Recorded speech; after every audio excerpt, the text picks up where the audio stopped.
with the 4 teams and the enthusiasm of the crowd, and with John here to bring even more enthusiasm, we've got ourselves a deal.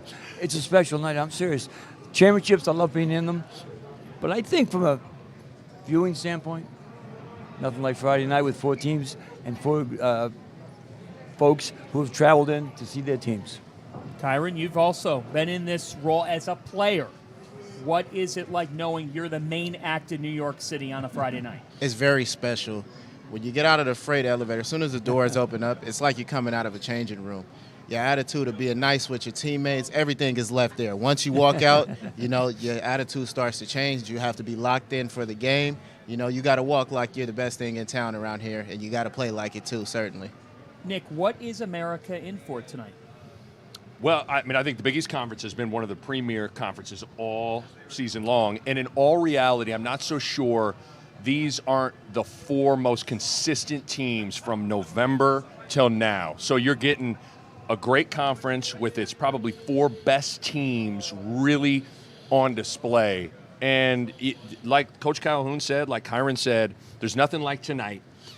You get to tomorrow, and that's the main goal. You just want to get to Saturday night. But in order to do that, obviously you got to get through tonight. So I just think whatever's in that competitive tank is coming out with these 4 teams tonight.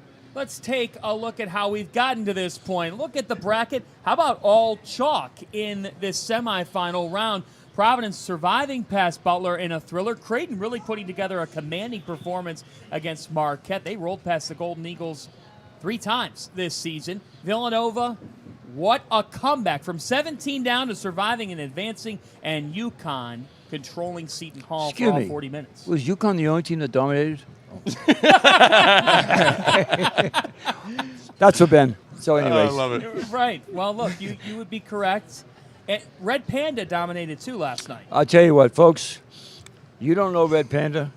John does. John's the best plate thrower in America. Yeah. We'll explain it later, maybe. Right. I'm also the best plate cleaner. Yeah, there we go. Yeah. Unbelievable. Right. So let's talk about this semifinal slate. Nick, let's begin with the opener here. Providence and Creighton, what are your keys to the game? Well, first of all, I think it's interesting that these 2 teams only played 1 time. First game canceled with COVID. Second game was kind of an interesting scenario with Providence being able to win, and they get their first ever Big East title. Could have brought the Lakers into Dunkin' Donuts Center, and they'd have had their hands full. So I think that's something to keep in mind. For keys, Creighton has led the Big East in turnovers per game all season. They got a young group. They don't have their point guard in Ryan Nembhard. You're having Trey Alexander, who's a converted 2-guard, being the point guard. So you've already had the turnover bug be an issue throughout the year. I think for Creighton, just taking care of the basketball is going to be absolutely vital for the Blue Jays. And then for Providence, to me, rebounding the basketball, that's what the Friars do. You got to dominate the glass. You got to dominate inside. Nate Watson needs to impose his will. Turnovers, rebounding, going to be 2 things I'm keeping an eye on. What are you looking at? My keys to the game, starting with Creighton, I think for them to control the tempo will be something big in this game. Providence likes to get out and run. They also mix in a little bit of press at times to try to speed people up and, just change the dynamics of the game. But Creighton did very well with that against Marquette, and it was virtually, it wasn't there for Marquette. They couldn't even infect the game with it. And I think if Creighton can control the tempo, just play at their own pace, get the shots that they like, it could be a very interesting game here. And for the Friars, I think their ball screen defense is going to be really important. They talk about, it was a bad loss at Marquette. They threw that one out the window. But the 2 games they lost versus Villanova, the key for them was ball screen defense with the bigs. They have to be very active, get out there and contest shots to limit those perimeter shots from the Jays. Coach, you have a lot of respect for both head coaches that are involved in this matchup. I think particularly what I've learned this week is how much you respect Greg McDermott at Creighton. Tell us about these 2 coaches. Yeah, I've known Greg a relatively fairly long period. I've known Jay Wright since he was an assistant at Villanova, Hofstra, and on down. Great guy. Both terrific coaches. One's in the Hall of Fame, and one's got a chance someday to get there. No, he's a pretty special coach. I think the game comes down to Creighton's young, kind of like us, young versus old here. Me against you 3. Right. But more importantly, can the physicality, Watson and company, of Providence intimidate Creighton? I don't know if it can or can't. And then you make a great point. getting caught up in the moment when you're getting hit is a whole different deal when a game flows. Yep. And I think with Creighton, that first game coming back, et cetera, flowed. I don't think Providence is going to let that game flow. Yep. And so I think that's the key, the physicality. If all of a sudden Creighton can get like about a year older in 24 hours, they can beat Providence. But, Providence knows how to win at the end, and it's a hell of a matchup. What's the stat, John, on how old Providence's starting five is? Yeah, so their top 7 players, average age is at 23. Wow. That's older than the Oklahoma City Thunder. And you think about what this team has done this season. This is an amazing number.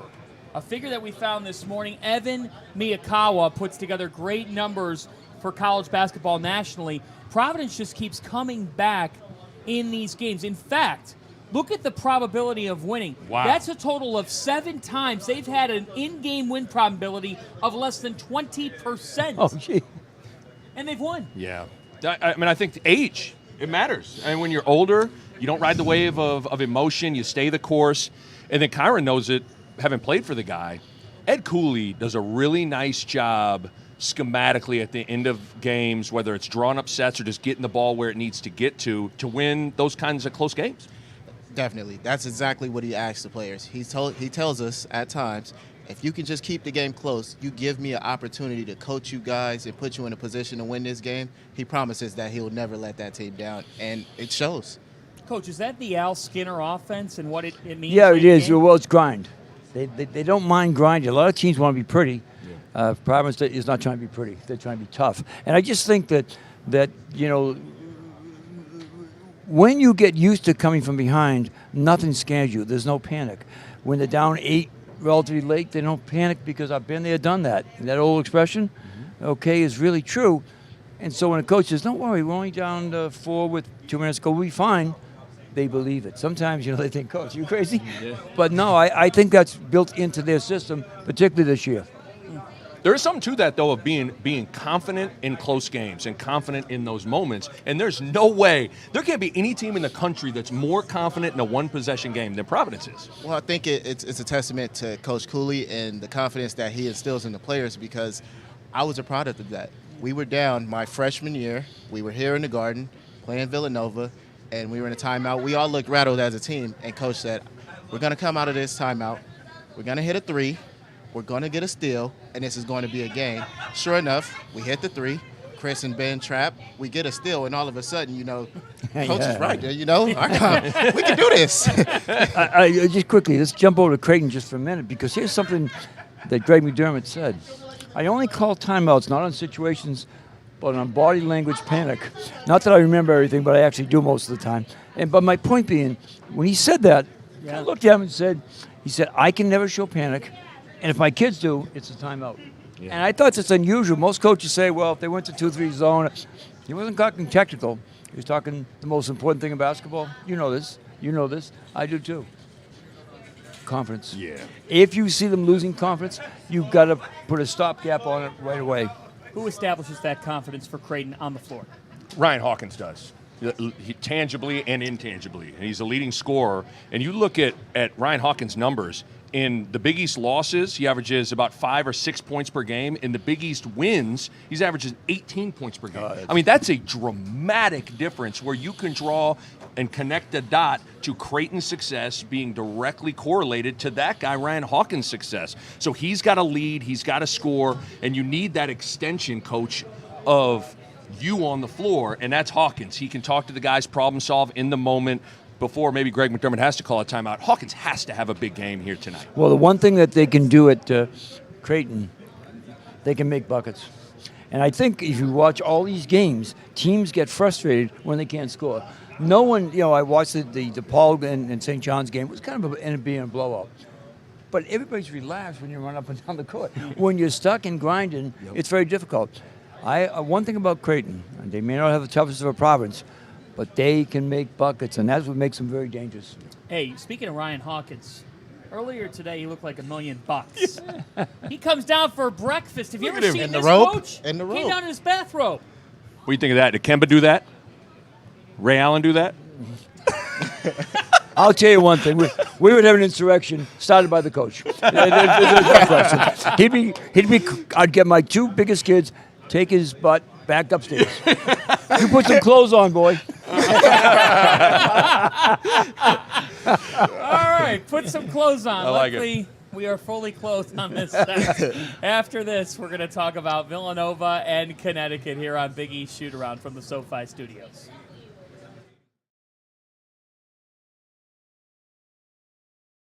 Before Title IX was passed, the number of girls and women who were in a position to play sports was really relatively low.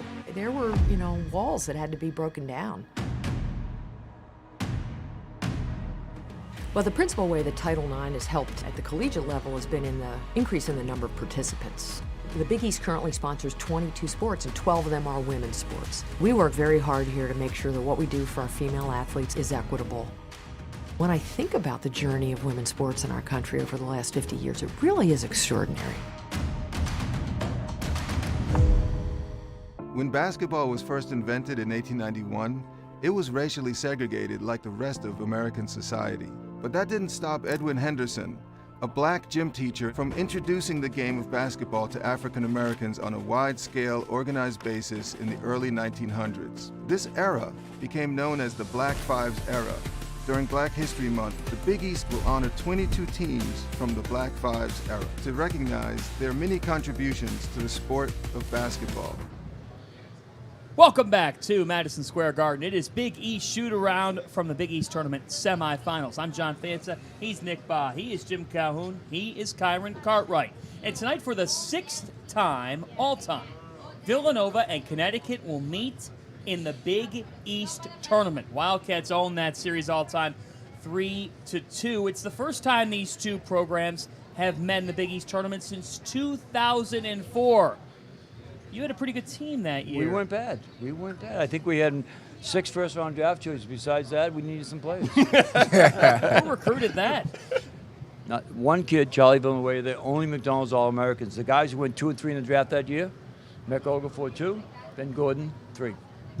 They weren't bad. Ben Gordon, I love that guy. I know you do. We talked about him. Yeah. Some of the royalty will be here tonight at the Garden. Let's talk about the keys to this game. Kyron, we'll begin with you. My key for UConn is using their strength and their athleticism and their size to their advantage. They have a couple long wing defenders.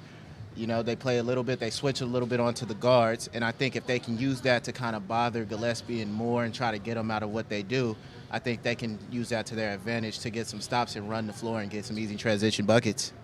Totally agree. I mean, if there's one, when you look at Villanova, there aren't a lot of holes. If you look at one, it'd be size. They're not a very big team, and UConn is, and you got to punk them inside. To me, I look at the three-point line. Villanova extremely reliant on knocking down threes. I think if I'm UConn, I'm not helping on penetration. I'm letting Sonogo and Whaley and those guys clean it up at the rim.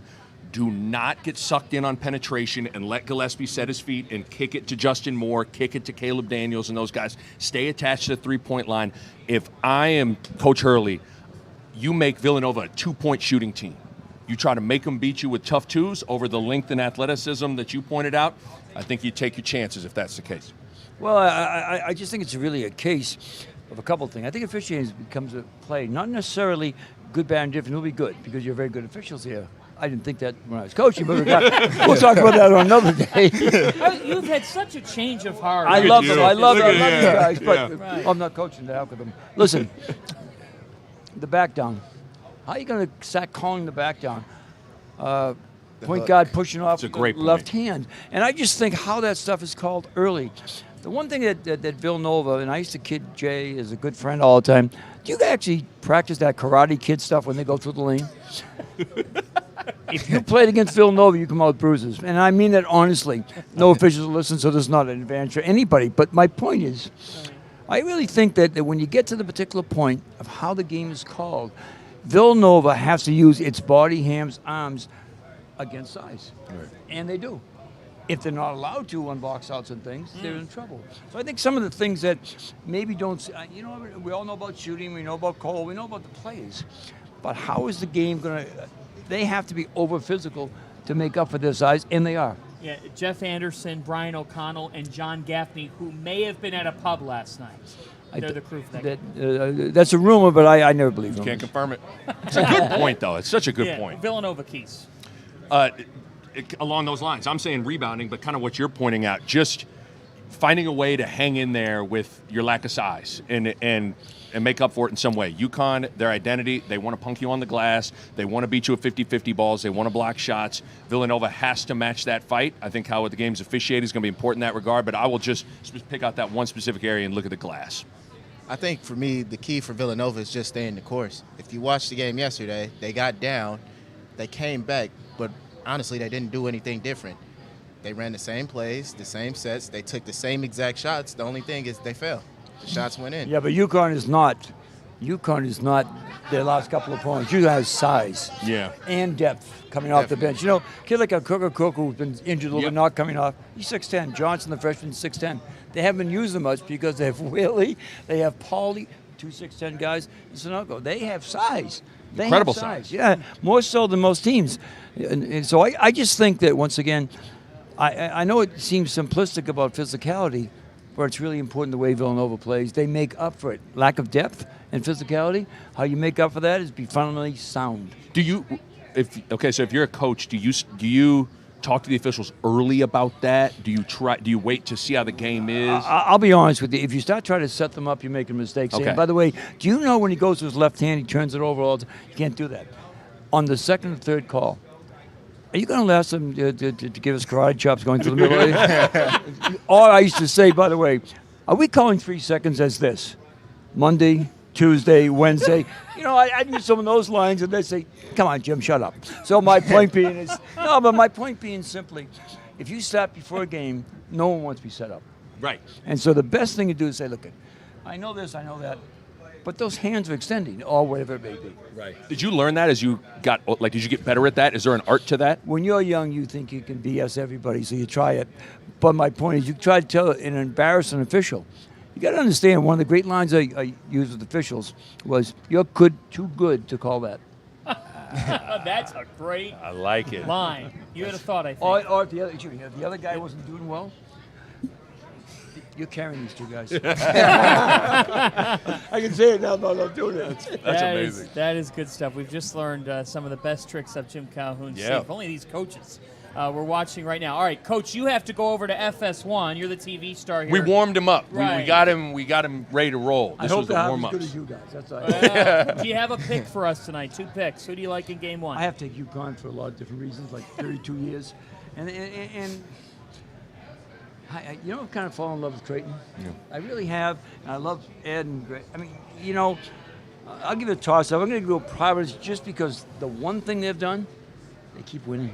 Yes. Right. 11-2 in games decided by 5 points or less. Coach Calhoun, good luck on FS1. Thanks, We'll Coach. be back right after this with some final thoughts.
Oh, we inch closer and closer to basketball on a Friday night at Madison Square Garden. Big East semifinals coming up, and we're back with you from the SoFi studio. It is Big East Shoot-Around. Nick Bach, Kyron Cartwright, John Fancy here with you. Go over to FS1 at 6 Eastern time for pregame ahead of Providence Creighton, which will be followed by Villanova and UConn. Okay, time to make our predictions. Let's begin with Providence and Creighton. Nick. I think it's going to be a close game. I think when you get to that under 4 media timeout in the second half, it's going to be a one-possession game. And I think this is where, first of all, Providence is good in those games. This is where I really think the experience and the age in the backcourt is going to reveal itself. Durham, Mariano Rivera, the closer. Bynum has been making big shots. And then you got a freshman at point guard in Trey Alexander. It's a big spot. It's a lot to ask to go toe-to-toe with those two guys. So I think late, Durham, Bynum, they make some plays. I got Providence in a close one, but I think we're in for a really, really good game. I think if Creighton is going to win the game, they got to try to run away with it early, because the longer the game goes, the closer that the game remains. For some reason this year, it always seems to just tilt towards Providence. Here's the key figure to watch out for. In the first meeting with Providence 13 days ago, Creighton shot 6 for 25 from three-point range. The Blue Jays cannot go 6 for 25 and beat Providence on this court tonight. They need Alex O'Connell. They need Trey Alexander. These guys have got to piece something together in the backcourt, because length doesn't really phase the Friars. You got to do something from the perimeter. Well, and the thing to keep in mind with that first matchup, too, that was the very first game after Nembhard's injury. Yes. So it was a brand new experience to play without Nembhard. Karen, he was top 5 in the Big East in minutes. So Creighton had literally never really had to play an extended period of time without Nembhard on the floor. So they are kind of a different team now, just in a handful of games of learning how to operate without Nembhard. So I do think that makes a little bit of a difference when you kind of look at that first matchup to this one. It does make a difference, but if you've watched the game since he's been gone, since that Providence game, they look a lot more comfortable out there. Yeah. So I don't think they're scared. There's no fear. Those guys are fully walking in the building confident that they're going to win this game. Yeah. And get this, Creighton 3-0 in the Big East tournament semifinal games that they've been in. 3-0. Right. Well, and it'll be interesting, too. Watson had some success on Kalkbrenner in the first matchup, was able to score in the post. Not very many people have been able to score over Kalkbrenner one-on-one. You know that's where Coach Cooley's going to go. They're going to try and throw it in there. We'll see if Watson can score one-on-one in the post. I think it'll win the game, though, because if you go, he's going to go vertical. You know he's not going to foul, but you have to constantly put that pressure on him to make that play time after time after time. Yes. Let's go to game 2. Villanova, UConn. Get this, since 2015, Villanova is 5-0 in the Big East tournament semifinals. The quarterfinal round's been the hardest one for the Wildcats to get through in the past here on these championship gauntlets. So, will UConn take down the Wildcats again? I don't think so. I'm going to go with Villanova. I do think Samuels in that back spasm thing is going to be interesting to monitor. He didn't start yesterday, but he played and he looked pretty good and he made an impact. Just think Colin Gillespie, Justin Moore, Caleb Daniels, I think those guys are going to be able to handle the pressure, handle the physicality.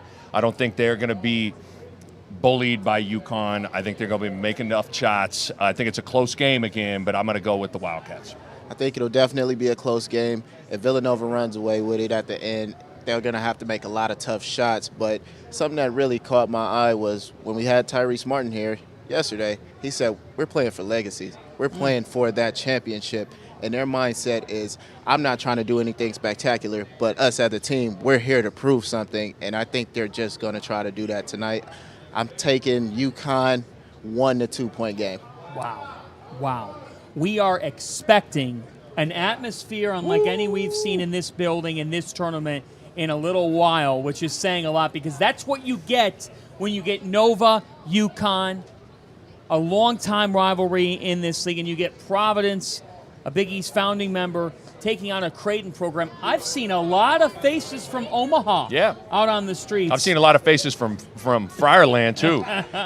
They call it the Dunkin' Donuts Center South. Oh, boy. Folks from stores might have something to say about that. Hey, by the way, black tie, blue tie, right. Providence Friar, Creighton Blue Jay. Like, I guess, we're repping Subtle repping Subtle. of the schools here a little bit. Right. I tried to stay civil with the gold. You still got are an blue. objective Right. broadcaster. That's what you are. Stay down the middle as much That's as it. possible here. Dale is not so objective. No, he is not. Dale can be anything he wants to be. That's That the is beauty of Dale. absolutely correct. You just never know what you're going to see in my alternate persona. We are back with you after the games. Cannot wait, folks. Get over to FS1 right now for the pregame show. For Kyra, Nick, Coach Calhoun, I'm John Fanta. So long for now from the world's most famous arena.